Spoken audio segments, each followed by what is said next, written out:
दो चीजें हैं इसके बारे में डिस्कस करना। नंबर वन इज दैट कि लास्ट क्लास में हमने जो पोटेंशियल निकाला था वो सिर्फ एक्स के अलावा था। आज हम एक्स और वाई दोनों करें। जैसे सपोज मैं देता हूं field E is equal to 6x² i cap, ठीक है, माइनस 8xy j। सिंपल है, 6x² i cap minus 8xy j cap. ज्यादा कॉम्प्लिकेटेड तो नहीं। अब मैं काम करता हूं, सपोज मैं कहता हूं कि मेरे पास दो पॉइंट्स, एक है 1,1 और एक है 4,3, जिसमें से ये दिया हुआ है कि इसका पोटेंशियल मालूम है, इसका पोटेंशियल दिया हुआ है 40 वोल्ट। तुमको पहले वाले पॉइंट का पोटेंशियल निकालना, पहले वाले पॉइंट का पोटेंशियल, इसका दिया हुआ है 40 वोल्ट और इसका निकालना है। अच्छा, ये थोड़ा सा शाइनिंग है वहां पे, एक बार देख लो जरा क्या है वहां पे।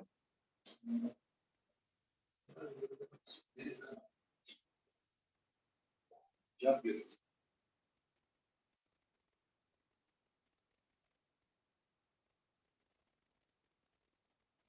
एक बार देख लो इस रीजन में क्या है, मतलब मैं इस पर ढक के दिखा रहा हूं, ठीक है, बस कोऑर्डिनेट्स है और कुछ नहीं।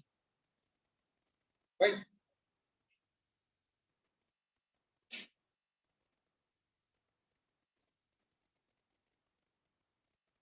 चलो तो potential at this point given है 40 वोल्ट और इस पॉइंट का पूछा जा रहा है ना।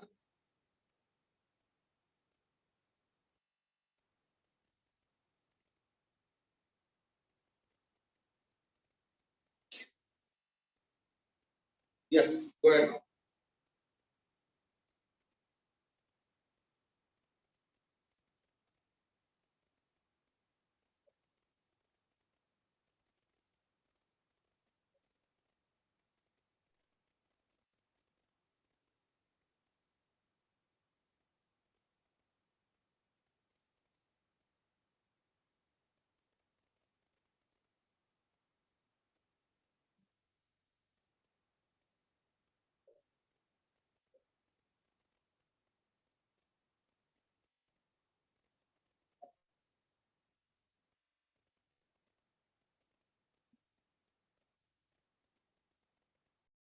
तो एक्चुअली क्या, देखो तुम जो मर्जी पाथ से अगर जाओगे ना तो दैट केस सॉल्व नहीं कर पाओगे। ये देखो हमारे पास एक फॉर्मूला है and that is delta v is equal to minus of e into dr। अब क्योंकि फील्ड x के अलोंग भी है और फील्ड y के अलोंग भी है, इसलिए मैं सबसे पहले क्या करूंगा, x के अलोंग पहले चलता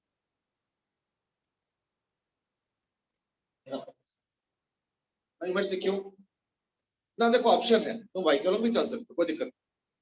पहले y के अलोंग चलो फिर x के अलोंग चलो, उससे कोई फर्क नहीं पड़ता। क्यों? क्योंकि potential difference is independent of path. तो याद रखना, electrostatic force is conservative. Electrostatic force conservative है, इसका मतलब क्या है कि उसका जो वर्क डन है वो इंडिपेंडेंट ऑफ पाथ। सो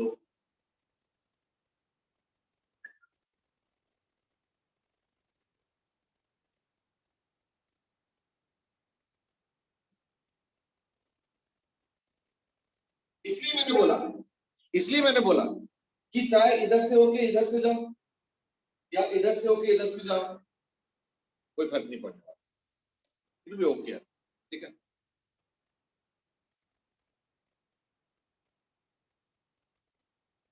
ठीक है, तो इसलिए मैं इधर से कर, अगर कंजर्वेटिव है तो hence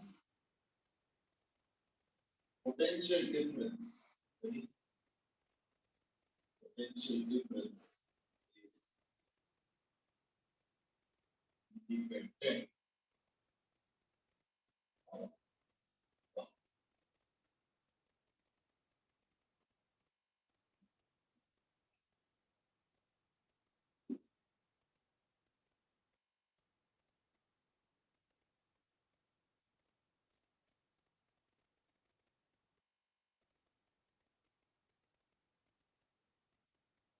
ठीक है। चलो सपोज मैं क्या कर दिया कि पहले यहाँ का वो करो, क्या बोलते हैं, इसको ना थोड़ा चेंज कर दो, इसको ना 8y प्लस y, मैंने थोड़ा क्वेश्चन चेंज कर, 6x स्क्वायर आई क्या और 8yj क्या, x हटा दिया, थोड़ा चेंज। सबसे पहले यहां से यहां जाएंगे, ये वाला पॉइंट कौन सा होगा, इसका x कोऑर्डिनेट 4 होगा, y कोऑर्डिनेट 1 होगा, 4, 1 है ना, 4, 1 और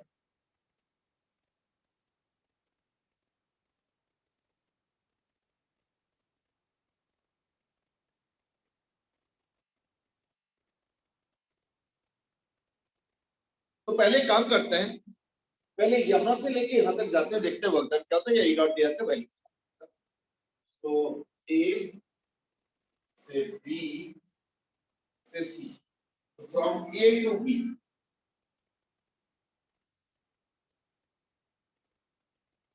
delta v1 is equal to minus of integration E. अब देखो क्योंकि x के अलॉन्ग जा रहे हो तो हमें तो सिर्फ x से मतलब है, y वाले से फील्ड से तो मतलब नहीं है, तो इस जगह 6x स्क्वायर आएगा, 6x स्क्वायर इनटू dx, कहां से कहां तक, 1 से लेके 4 तक, तो that will be equal to minus of 6 into x, ये x स्क्वायर हो जाएगा x क्यूब बाय 3,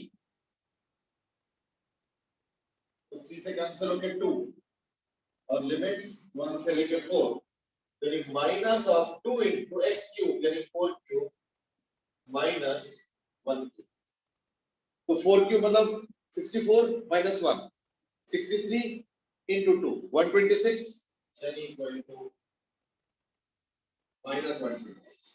फिर आ जाओ बी से सी, जब बी से सी जा रहे हो तो तुमको मतलब किस चीज से है, तुमको मतलब सिर्फ,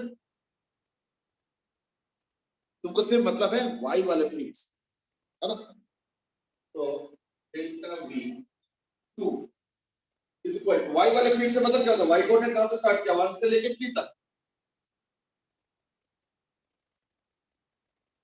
ई क्या है माइनस 8y, और अब तो y क्या लोग जा रहे हैं तो dy dy dy dy dy dr की जगह dy, तो माइनस माइनस प्लस हो गया 4,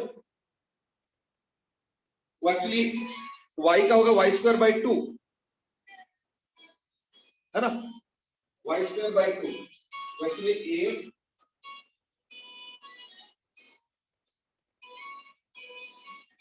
ठीक है, आगे थोड़ा सॉल्व करो, एडजस्ट करो,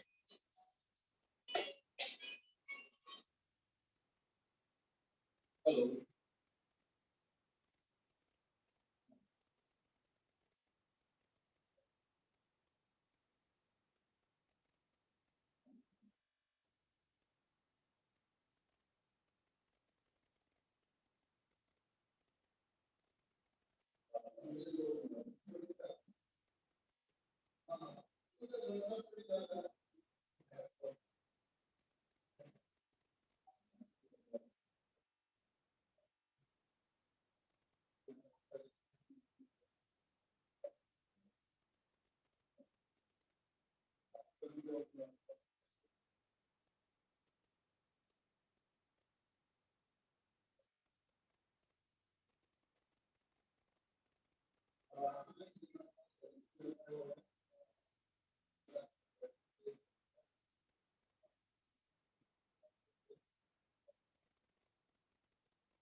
ये इंटीग्रेशन कर ही रहा था मैं। तो 3 स्क्वायर मतलब 9 माइनस 1 तो 8, 8 4 32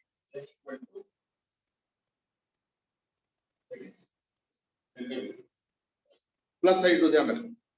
तो टोटल क्या होगा, delta V1 plus delta V2, therefore delta V will be delta V1 plus delta V2। तो डेल्टा V1 तो माइनस 26 माइनस 126 प्लस 32, ठीक है, यानी माइनस ऑफ।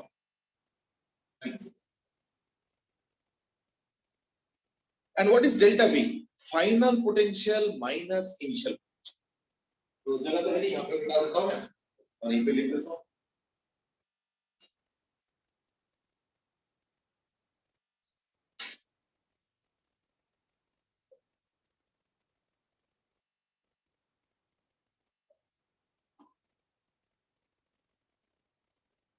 तो फाइनल का हो गया इधर VC, इनिशियल हो गया VA and that is equal to minus 90। अब हमें क्या चाहिए, हमें VA चाहिए, लेकिन VC गिवन है 40 minus VA is equal to minus 90, यानी VA is equal to 94 plus 1। यानी जब x और y दोनों होंगे तो ये आएगा आंसर 134। मनस्वी के भी आंसर आ गए अभी जस्ट, और भी एक दो आंसर्स आए मैं देख रहा हूँ। ठीक है, अरमान ने भी दे दिए। अक्षिता थोड़ा कैलकुलेशन मिस्टेक है, अरमान ने पहले गलत आंसर दिए थे बट बात ठीक कर ली। अक्षिता ये इसमें ना मोस्टली अच्छा वो, लेकिन ये कि शायद मेरा ही गलती हुआ है क्योंकि मैंने क्वेश्चन बीच में चेंज किया है ना। हो सकता है कि इसके पहले वाला आंसर उसके पिछले वाले क्वेश्चन के हिसाब से, दैट्स क्वाइट पॉसिबल। बट अभी जो नए आंसर्स आ रहा है मैं देख रहा हूँ सबके 134 ही आ रहा है। चलो ठीक है, हाँ।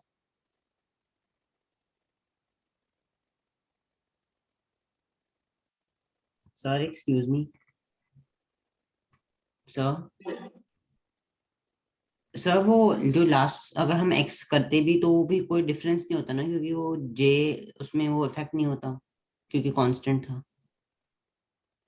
हाँ नहीं, एक्चुअली पता क्या होता है कि फील्ड कंजर्वेटिव गारंटी अगर चाहते हो तो एक्स का फील्ड सिर्फ एक्स पे डिपेंड होना चाहिए, वाई का फील्ड वाई पे डिपेंड होना चाहिए, जेड का फील्ड जेड पे डिपेंड, जेड कोऑर्डिनेट पे डिपेंड होना चाहिए, तब गारंटीड है कि वो फील्ड कंजर्वेटिव होगा। अगर मिक्स होके होता है ना तो कई बार फील्ड कंजर्वेटिव नहीं भी होता, और अगर फील्ड कंजर्वेटिव नहीं है इन दैट केस देखना इस रास्ते से अलग वर्क डन आ जाएगा, उस रास्ते से अलग वर्क डन आ जाएगा, तो कई बार ऐसा होता है, ये चक्कर। लेकिन अगर मान लो एक्स का एक्स पे डिपेंडेंट है, वाई का वाई पे डिपेंडेंट है, जेड का जेड पे डिपेंडेंट, प्योरली मिक्स अगर नहीं तो इन दैट केस वो कंजर्वेटिव होता है, ठीक है ना। तो इसलिए मैंने कहा चलो कोई नहीं, गारंटी कर दो कंजर्वेटिव वाई का, ये चीज, ठीक है ना। Thank you sir.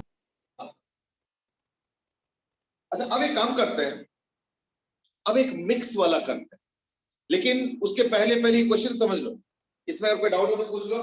एक मिक्स वाला भी करना चाहता हूँ, मिक्स वाला करते हैं आप। Sir excuse me. हाँ सर अभी आपने कहा कि अगर प्योरली डिपेंडेंट नहीं होगा तो कंजर्वेटिव नहीं होगी, सर उसका रीजन क्या है? हाँ, उसके पीछे थोड़ा सा हायर मैथमेटिक्स का रीजन है, बट इसलिए मैं कह रहा हूँ कि एक मिक्स वाला करके देखते हैं, देखना तुमको एक्सपीरियंस हो जाए। अब देखो ई है सपोज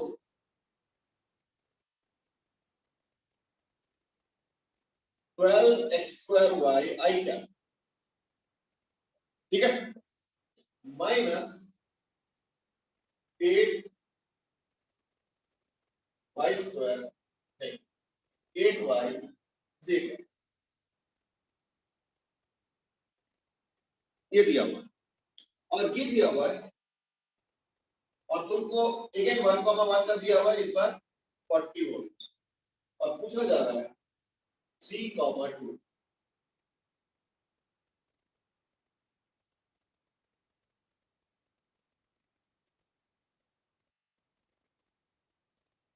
तो इस बार तुमको क्या करना है, तुमको यूनिट पॉजिटिव चार्ज इस रास्ते से यानी एबीसी वाले रास्ते से और एडीसी वाले रास्ते से, इन दोनों अलग अलग रास्ते से वर्क डन निकालना। ठीक है, चलो वर्क डन ही निकालो, वोल्ट वोल्ट छोड़ो, जरूरत नहीं। Find out work done in taking a unit positive charge in both the parts. इस बार क्वेश्चन थोड़ा सा अलग है। क्वेश्चन क्या है? क्वेश्चन है find delta W ABC and delta W ADC in taking a +1 coulomb charge. यानी एक +1 कूलम चार्ज को इस रास्ते से ले जाओ और उस रास्ते से ले जाओ, इन दोनों रास्ते से ले जाने के लिए जो वर्क डन है वो निकाल।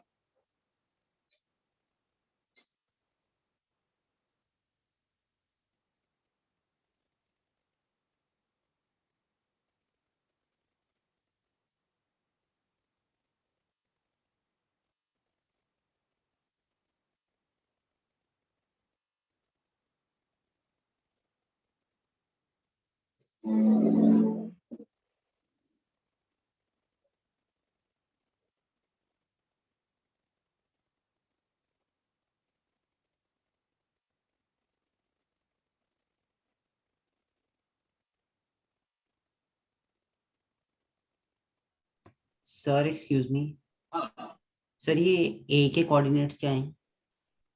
अच्छा तो दिया नहीं था मैंने, बताया था शायद, मैं देखना भूल गया। 1,1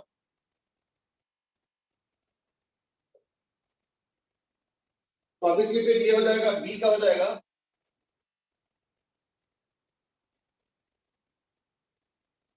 3,1 और डी का हो जाएगा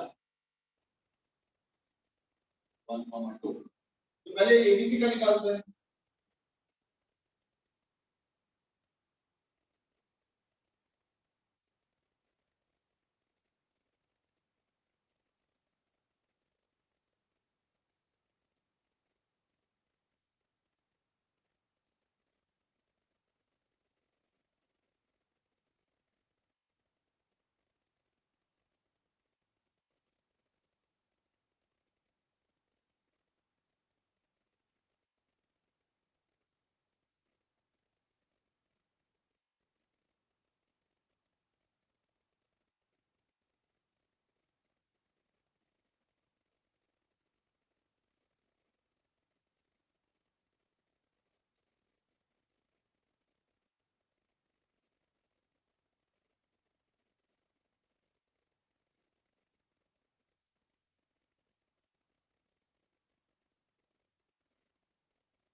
एक बार मैं कैलकुलेशन चेक करता रहना मेरा भी, फिर मैंने कर तो दिया, थोड़ा सा कैलकुलेशन चेक कर लेना, कैलकुलेशन चेक ना हो।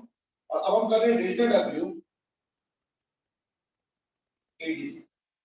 अब एडीसी में क्या होगा ना, ये वाला जा रहे हो पहले, यानी 8y वाला पहले,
एक बार मेरा भी कैलकुलेशन चेक कर लेना वैसे। नो यू माइट सी, ये तो अलग हो गया। मैंने थोड़ा देर पहले बोला था ना कि कई बार जब मिक्स्ड रहता है ना, तो मिक्स्ड में अक्सर वो नॉन कंजर्वेटिव होता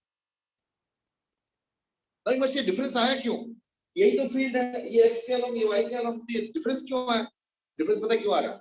जब तुम यहां से यहां जा रहे हो ना, तो जो वाई कोऑर्डिनेट फॉलो कर रहे हो वो है 1, और जब तुम यहां से यहां जा रहे हो तो जो वाई कोऑर्डिनेट फॉलो कर रहे हो वो है 2। तो यहाँ पे वाई भी आ रहा है, तो एक बार 1 पुट करो, एक बार 2 पुट करो, और इसी वजह से अंतर आ रहा है इस केस में।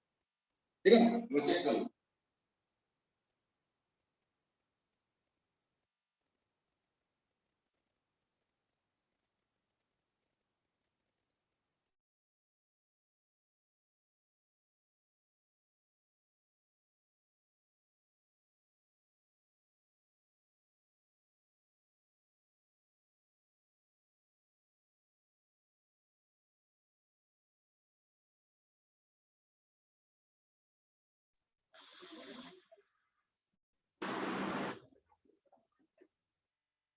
तो मैंने क्या बोला कि मिक्स्ड वाले में अक्सर नॉन कंजर्वेटिव हो जाता है। तो इस केस में डिफरेंस क्यों हुआ?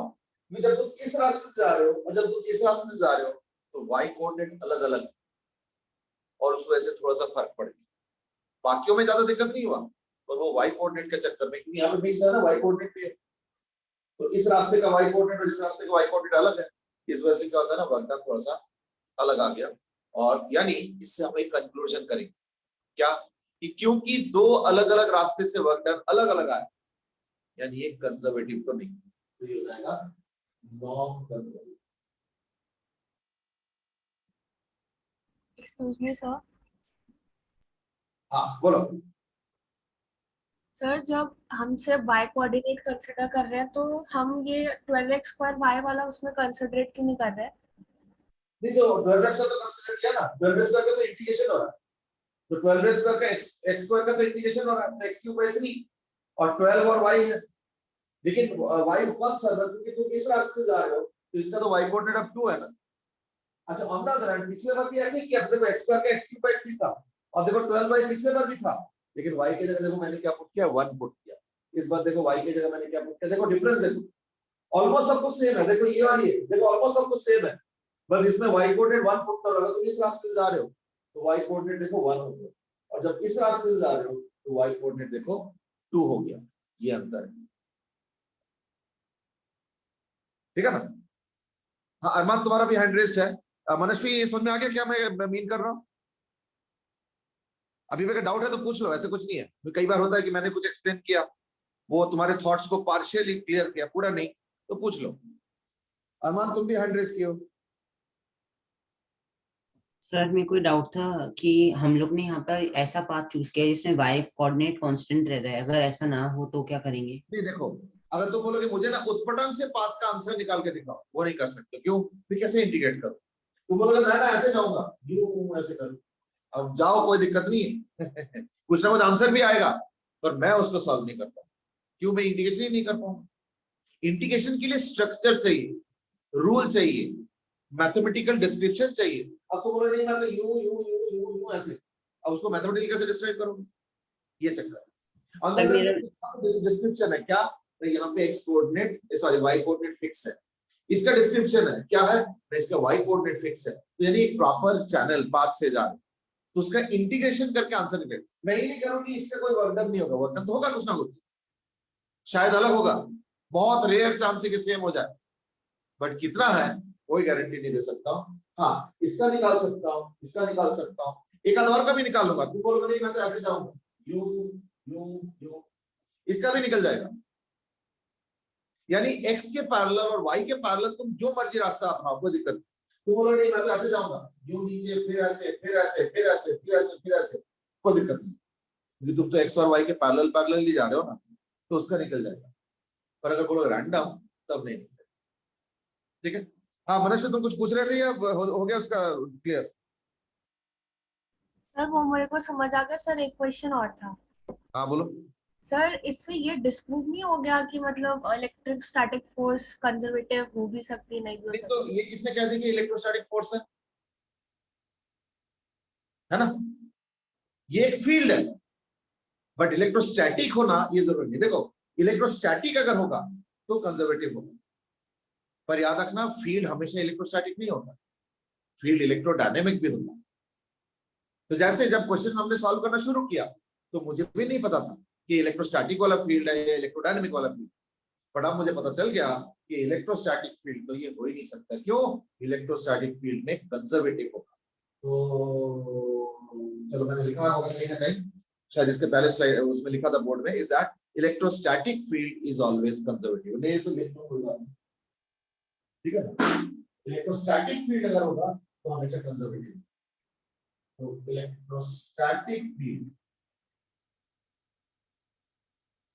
will always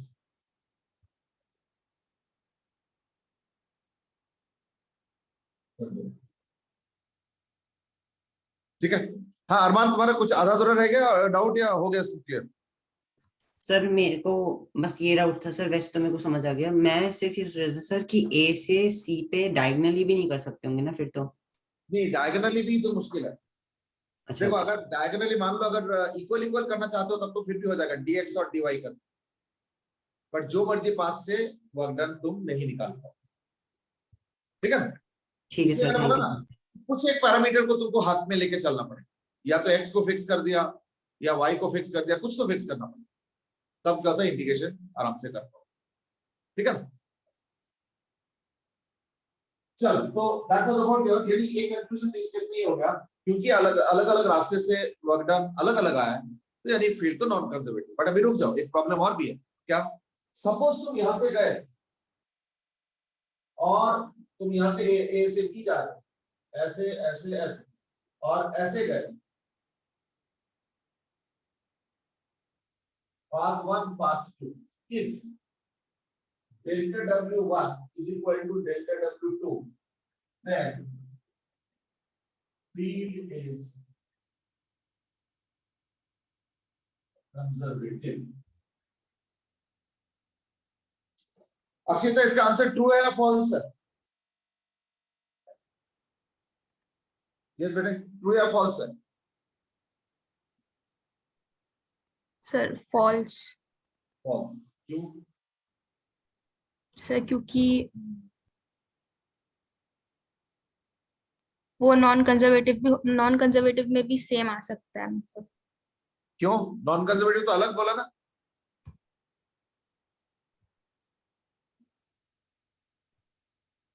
तो कंजर्वेटिव और नॉन कंजर्वेटिव अंतर क्या रह गया?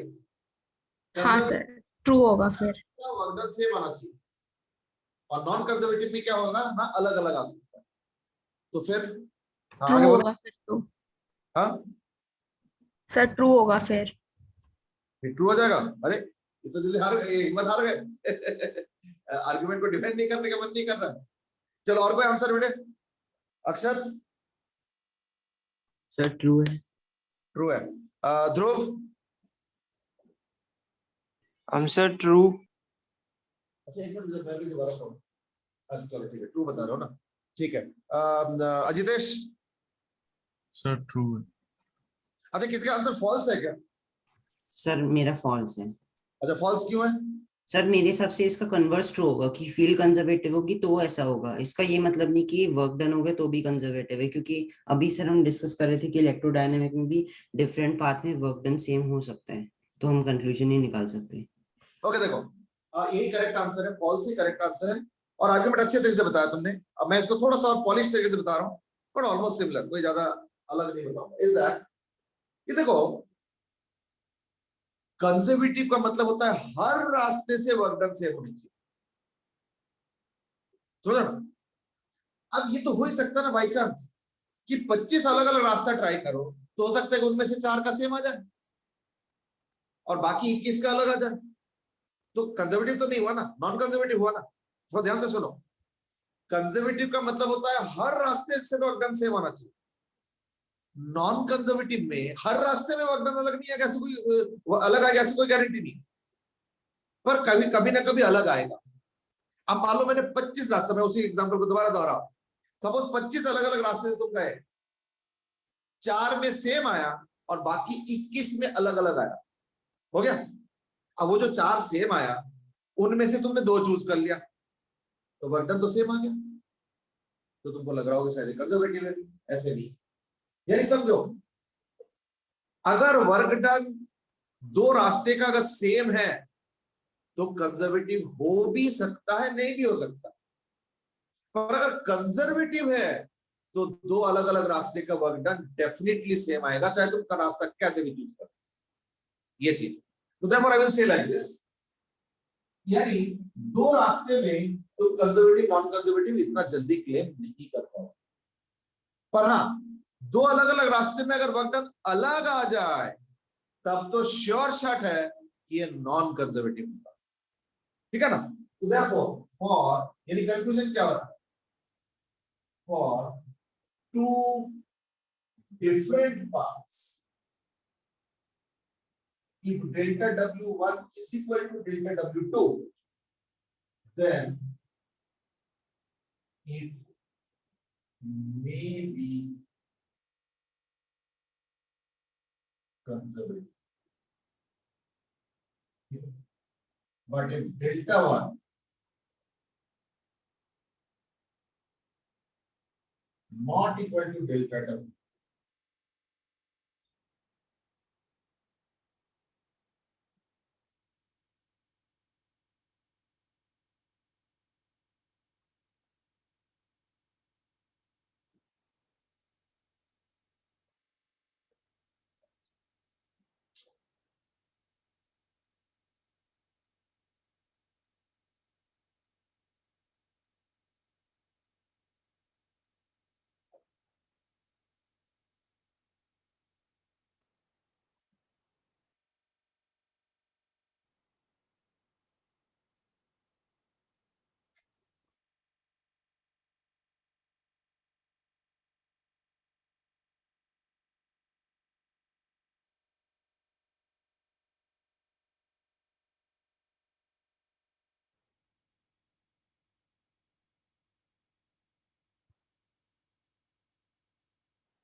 ठीक है।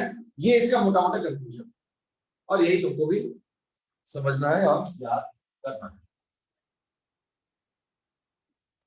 चलो तो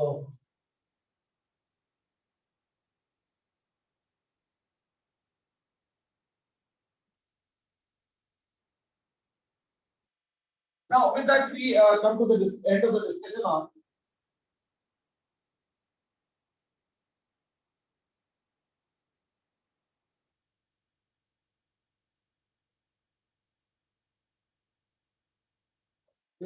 we come to the end of the discussion on electric field and potential का रिलेशनशिप, कंजर्वेटिव नॉन कंजर्वेटिव वगैरह। एक और आज हम लोग डिस्कस करेंगे, that is called as induced charge and its effects।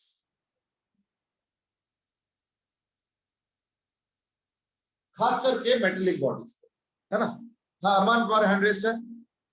Sir मेरे को जो लास्ट टॉपिक था उससे ना एक बार मैं क्वेश्चन कर रहा था तो उसमें डाउट आया था सर, वो मैंने आपको व्हाट्सएप पे भेजा था सर। उससे एक छोटा सा चीज है, पूछ सकता हूं अभी? हाँ बोलो बोलो बोलो।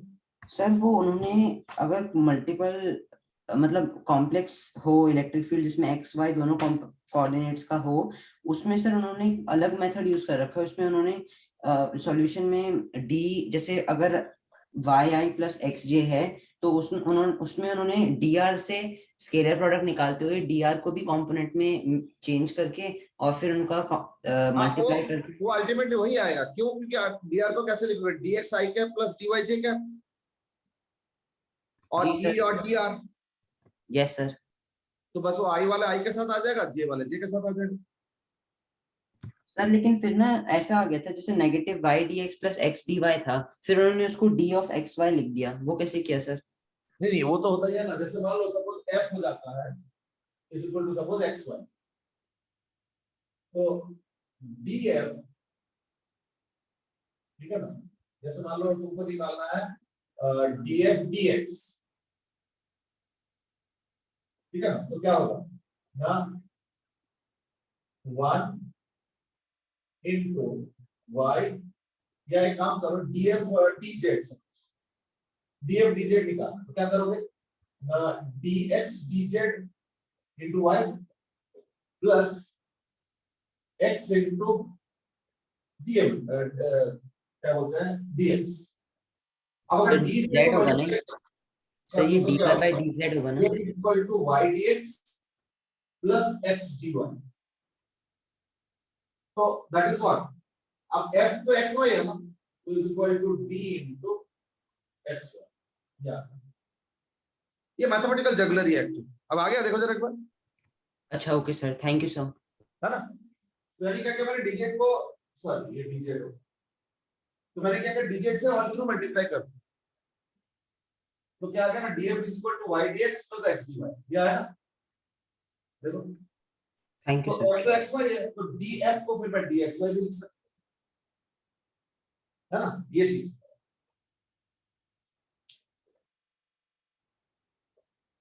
ये कई जगह यूज करते हैं मैथमेटिकल जगलरी, मैंने बोला।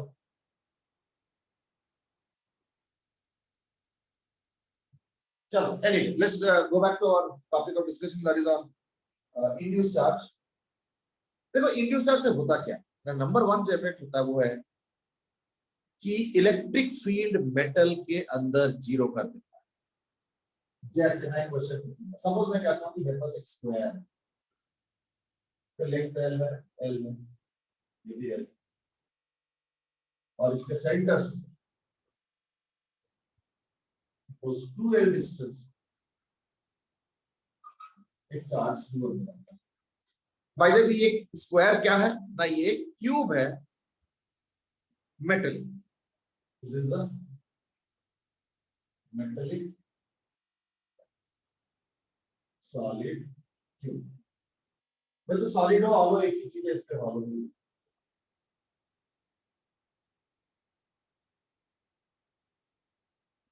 ठीक है। मैंने क्या किया, यहां पे एक पॉइंट लिया, जो कि सपोज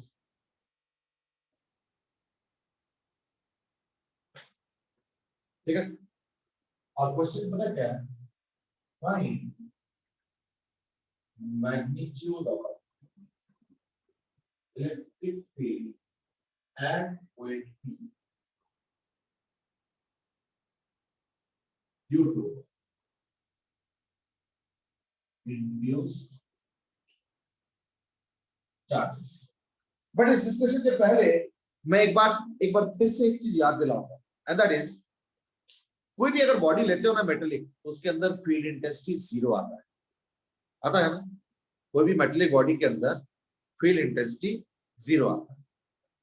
तो ये क्यों होता है, क्या बाहर के जो चार्जेस होता है वो फील्ड बनाना भूल जाता है?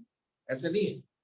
वो होता क्या है कि मेटल के अंदर फ्री इलेक्ट्रॉन्स होता है, वो इधर उधर होके फाइनली ऐसे तरीके से अपने आप को एडजस्ट करता है या पोजीशन कर लेता है, सो दैट अंदर कोई फील्ड ना हो ना। इमेज से अगर फील्ड थोड़ा बहुत हो भी जाए तो दिक्कत क्या है ना, अगर फील्ड हो जाएगा इन दैट केस, तो फिर वो इलेक्ट्रॉन्स वहां पे मूव करेंगे ना, फिर जहां पे भी फील्ड है मेटल के अंदर, जहां पे अभी अगर कहीं फील्ड हुआ लेट्स से, तो इन दैट केस वहां का जो इलेक्ट्रॉन्स है वो तो मूव कर जाएगा।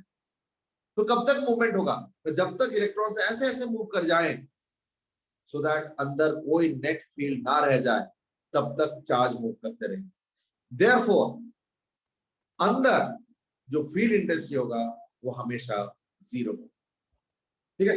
मेटल की बात कर, अब मेरा सवाल थोड़ा सा अलग है, वैसे तो रिलेटेड है, and that is find out the electric field magnitude at P due to induced charges। चलो गो अहेड। वैसे तो मैंने जो लैंग्वेज यूज किया था उससे बहुत बड़ा स्ट्रॉन्ग हिंट तुमको मिल सकता है, बाकी देख लो।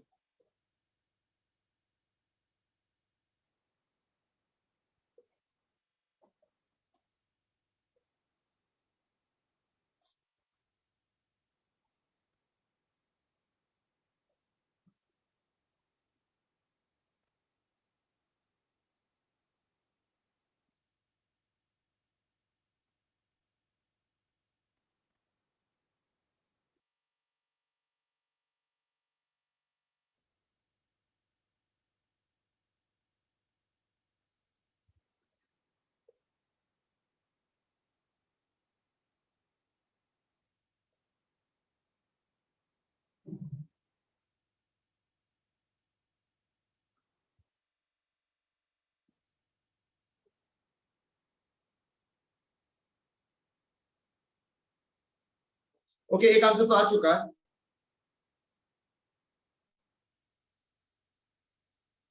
देखो कई बार कुछ क्वेश्चन देख के लगता है बड़ा पजलिंग, अरे बाप रे क्या आ गया, इंड्यूस चार्ज पता नहीं कैसे होगा, उसके वजह से फील्ड इंटेंसिटी हम कैसे निकालेंगे, कई बार ऐसे एक आता है।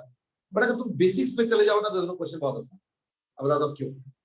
जरा सोचो, कोई सा भी बॉडी ले लो, ये तो मैंने फिर भी तुमको एक अच्छा सा दिया है, क्यूब ये वो दिया मैंने, बट मान लो कोई सा भी बॉडी ले लो और यहाँ पे एक चार्ज है क्यू चार्ज, और कोई सा भी पॉइंट ले लो यहाँ पे,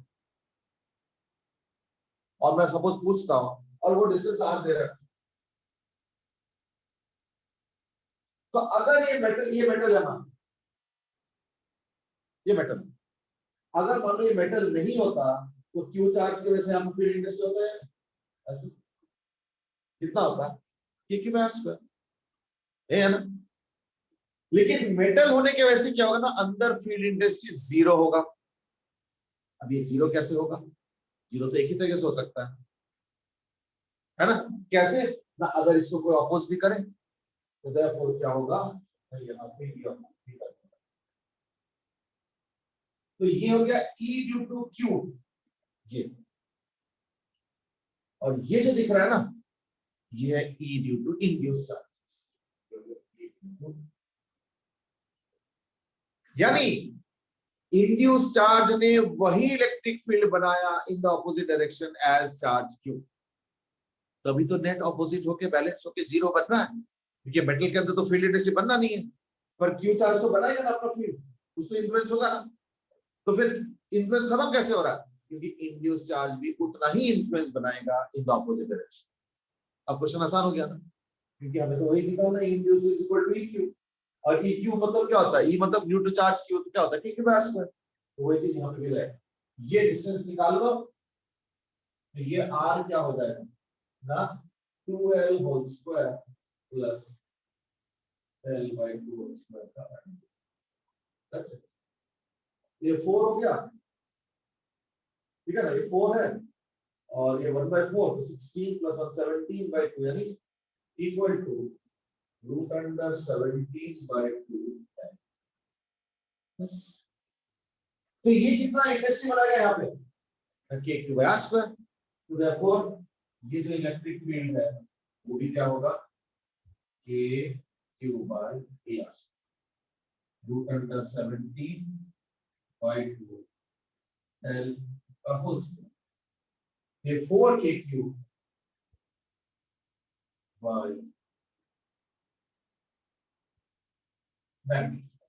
हाँ, अगर थोड़ा सा इससे थोड़ा सा डिफिकल्ट होता अगर वेक्टर फॉर्म में पूछा होता, तो क्यों वेक्टर फॉर्म का मतलब ना, फिर हमें ये वेक्टर का फिर वो कंपोनेंट भी करना पड़ता है, इधर होता है इधर होता है, ऑल दिस थिंग्स।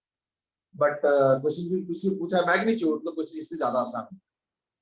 वेक्टर होता तो फिर कंपोनेंट ऑपरेट करके फिर वो सब कैंसिल वैंसिल जो भी आपने थोड़ा सा करना पड़ता, बट एज ऑफ नाउ तो नहीं करना पड़ेगा। अभी एक आंसर तो आया हुआ मैं देख रहा हूँ, तो देखो जरा आंसर किसका है और क्या।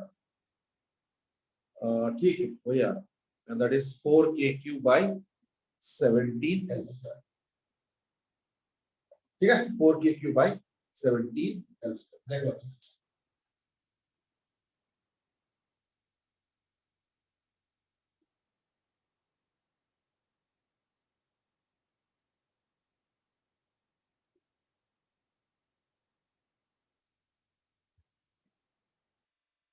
क्लियर है, किसी को डाउट है?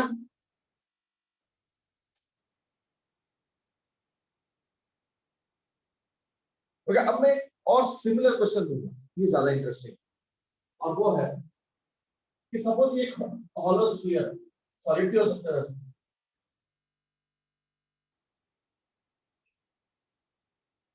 सर एक्सक्यूज मी, हाँ सर ये जो अभी आपने क्वेश्चन दिया था उससे सिमिलर एक बार एक क्वेश्चन था HC वर्मा में, तो उन्होंने वर्डिंग ऐसी लिख रखी थी कि due to the charges appearing on surface, उसका सर हाँ, तो वो मीनिंग इंड्यूस चार्ज हुआ। अच्छा ओके क्योंकि सर, मेटल में, हाँ, क्योंकि मेटल में इंड्यूस चार्ज सिर्फ और सिर्फ सरफेस में हो सकता है और कहीं नहीं हो सकता। Thank you sir. ठीक है ना, तो वो सरफेस वाला जो चार्ज तुम जिसको मेंशन कर रहे हो ना, वो इंड्यूस चार्ज ही। तो जो मैंने पूछा और जो बुक में है उसमें कोई अंतर नहीं है, लैंग्वेज का अंतर। चलो आप क्वेश्चन सुनो। क्वेश्चन इज यहाँ पे एक पॉइंट है at some distance r dash.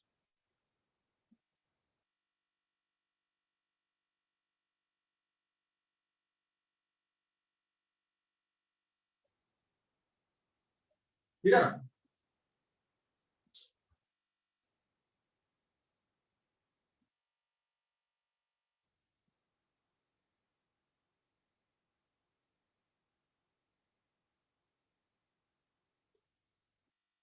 तो ये पॉइंट P है, ये सपोज सेंटर O है और ये डिस्टेंस स्मॉल r है, ठीक है ना? ये Q चार्ज और ये पॉइंट P है। अब क्वेश्चन क्या है? Question is that find potential at P due to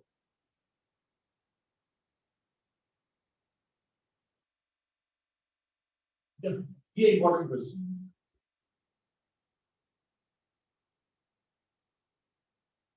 और देखो मैंने डबल स्टार भी दे रहा। क्वेश्चन ऐसा नहीं कि कठिन है, क्वेश्चन कठिन नहीं है पर बहुत कंसेप्चुअल, तो इसमें अंडरस्टैंडिंग बहुत जरूरी है, इसलिए मैंने इसमें डबल स्टार दे रहा। फाइंड द V यानी potential at P due to induced charges.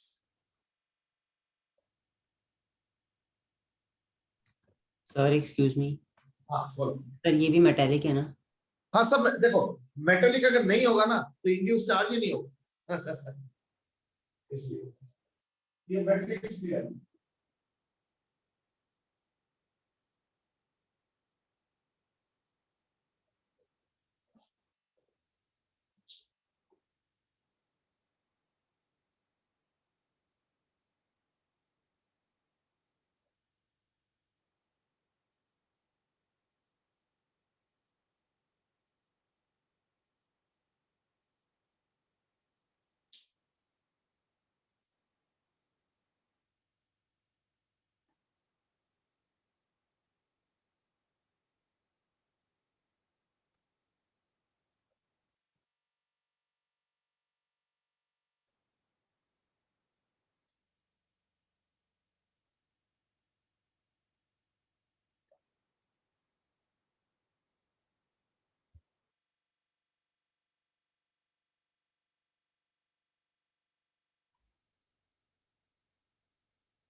अरमान ने एक आंसर दिया, that is KQ small r by r dash. अच्छा नहीं, r KQ r dash by r square. अभी देखता हूं।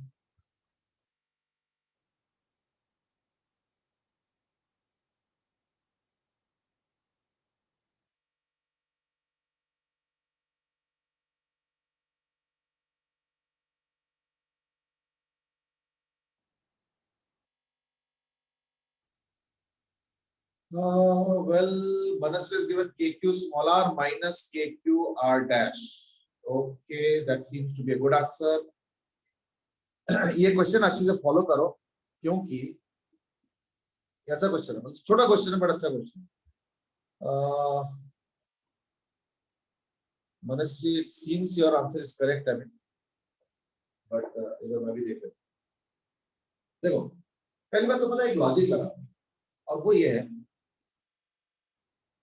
कि इंड्यूस चार्ज बनेगा कैसे। अगर एक पॉजिटिव चार्ज है तो देखना इंड्यूस चार्ज यहाँ पे नेगेटिव होगा और इस तरफ पॉजिटिव, ठीक है। अगर मेरे से पूछेगा बताओ इंड्यूस चार्ज का पोटेंशियल कंट्रीब्यूशन यहाँ पे क्या है, मुश्किल। लेकिन एक चीज है, सेंटर पे तो मालूम है।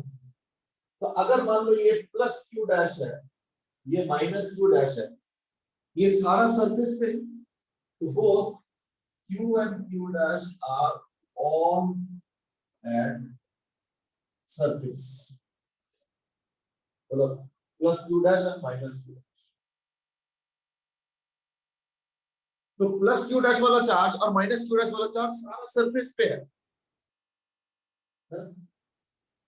तो सरफेस का तो हर पॉइंट सेंटर से r डिस्टेंस दूर है, तो ये भी r डिस्टेंस दूर है, मतलब कैपिटल R डिस्टेंस दूर। ये भी कैपिटल डिस्टेंस दूर, कैपिटल डिस्टेंस दूर, ये भी कैपिटल डिस्टेंस दूर, ये भी कैपिटल डिस्टेंस दूर, ये भी कैपिटल डिस्टेंस दूर, ये भी कैपिटल डिस्टेंस दूर, ये सारे चार्जेस कैपिटल डिस्टेंस दूर है।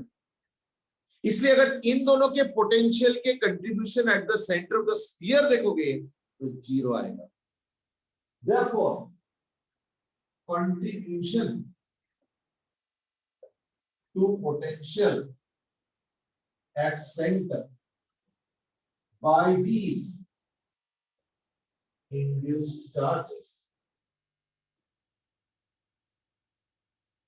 equal to 0.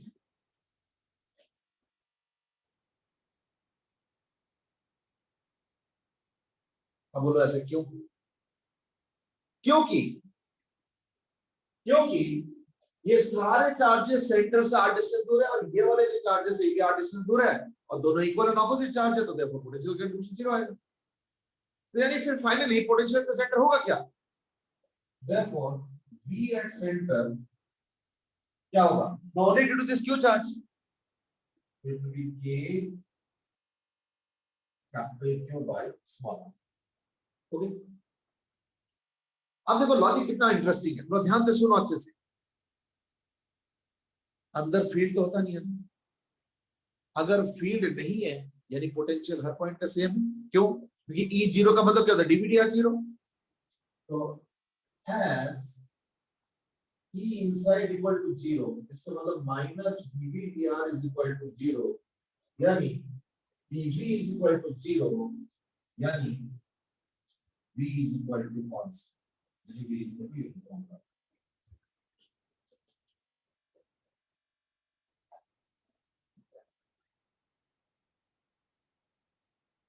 यानी पोटेंशियल क्या है? Uniform.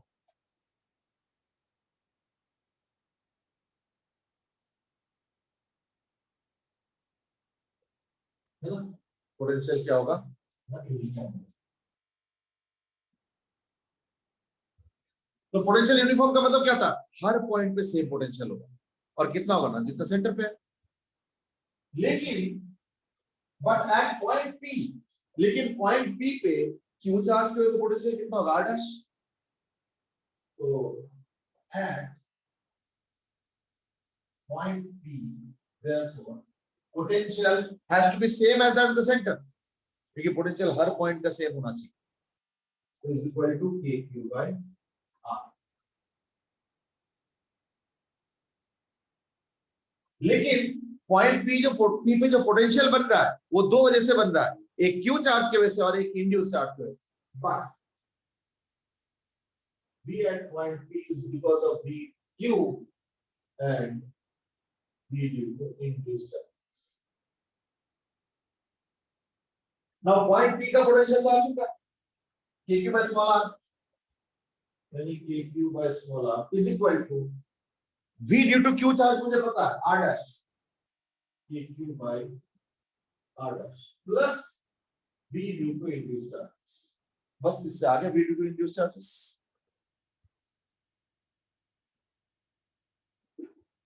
Therefore, V due to induced charges is equal to KQ by R minus by R dash।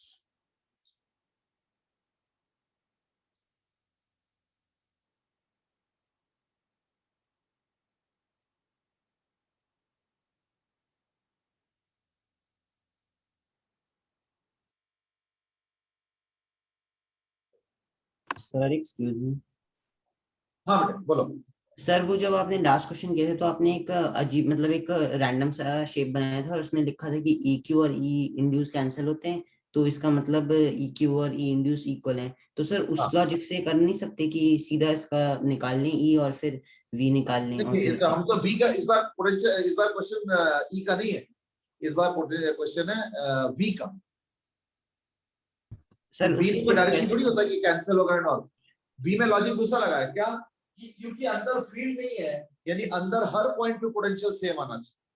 तो चार्ज Q के वजह से यहाँ पे जो पोटेंशियल होगा contribution that will B K capital Q by small r, और वहां पे इंड्यूस चार्ज का कंट्रीब्यूशन 0 है। क्यों? क्योंकि दोनों साइड जो चार्ज है वो इक्वल एंड ऑपोजिट है और r डिस्टेंस दूर है। तो ये चीज है। Therefore यहाँ पे जो पोटेंशियल बनेगा, therefore यहाँ पे जो पोटेंशियल बनेगा वो सिर्फ कैपिटल क्यू के वजह से बन रहा है, इंड्यूस के कंट्रीब्यूशन 0 आता है।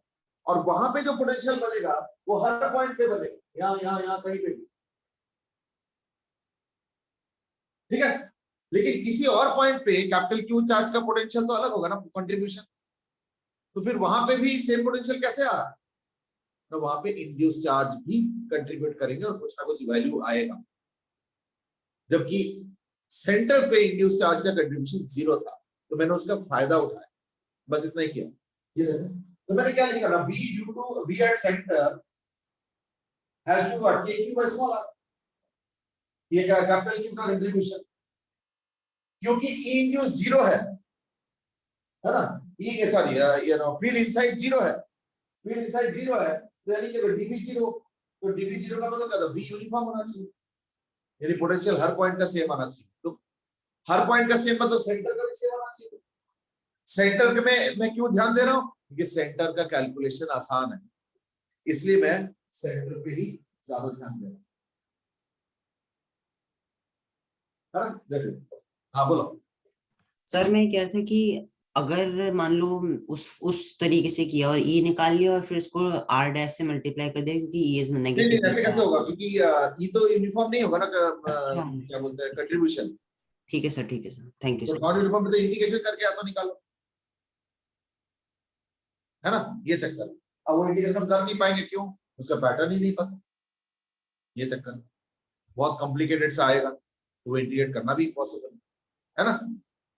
चलो that's why I said that's a very simple question, कोई ज्यादा कॉम्प्लिकेटेड नहीं है, बट बहुत लॉजिकल क्वेश्चन है और कंसेप्ट क्लियरिंग के लिए अच्छा क्वेश्चन कह सकते हैं, ठीक है।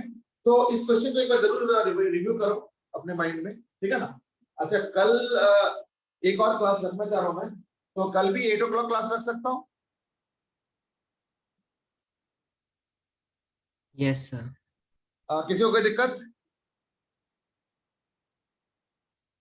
चलो ठीक है, तो tomorrow also 8 to 8 PM class रखना, ठीक है।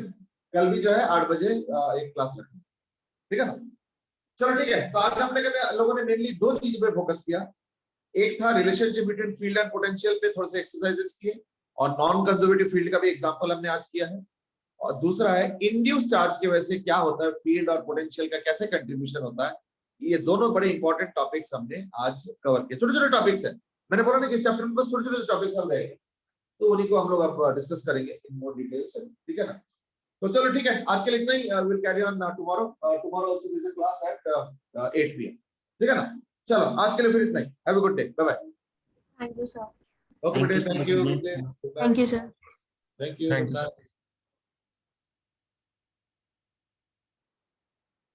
हाँ ध्रुव ने भी दिए थे वैसे Thank you, इसका। sir. ओके बेटे, चलो ठीक है, गुड डे, गुड नाइट।